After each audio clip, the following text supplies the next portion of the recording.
Apprendre un mot, un nouveau son, et soudain il est partout. Là où il y a d'autres mots, à l'inverse, on n'y fait même plus gaffe, on n'y fait plus gaffe. Je ne peux pas être dans le contrôle total de mon élocution. Si je veux parler correctement, ça devient fatigant en fait. Il y a cette retenue, ça freine, ça frotte, ça fatigue, mais quand la parole coule sans retenue, ça ne fatigue pas. Je le vis comme ça en ce moment, cerveau terre à terre, cartésien. On est dans la croyance populaire, on se croit cartésien, mais on est gavé de mémoire spirituelle, chrétien, athée, tous gavés de mémoire ancienne.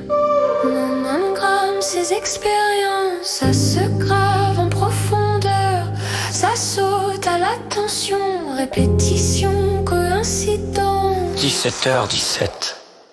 Vouloir y voir un message, 3 jours d'affilée, ça devient curieux. On veut croire au fantastique, à ce qui fait rêver, à ce qui fait peur. On participe à l'événement en lui donnant de l'attention.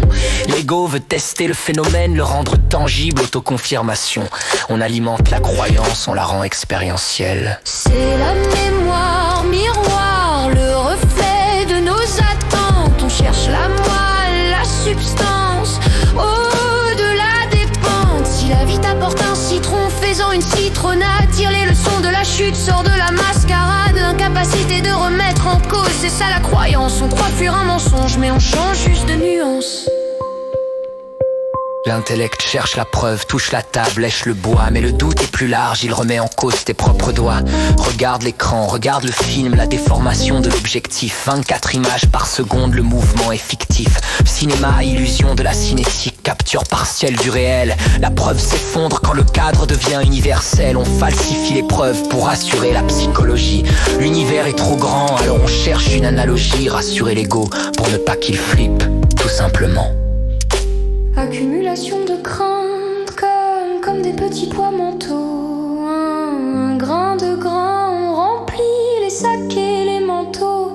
Ça ne pèse rien au début, c'est latent, c'est invisible. Mais le poids s'accumule, la charge devient invincible. 1 kilo, 10 kilos, une tonne de petits pois. Un sac de beurre minuscule qui t'écrase sous son poids. Tu ne sens plus le grain, tu ne sens plus que la tonne. Le poids du futur imminent, le glas qui résonne.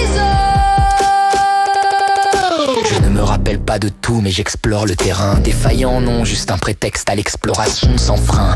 Un caillou nous gêne, on retire la chaussure, on observe. Est-ce que c'est un défaut ou une pépite en réserve? Regarde si le caillou n'est pas un diamant, une pépite de sens. Le citron dans la chaussure, c'est une autre chance. Il faut une dose de souffrance, une dose de conneries pour réagir enfin et sortir de la vie rabougrie.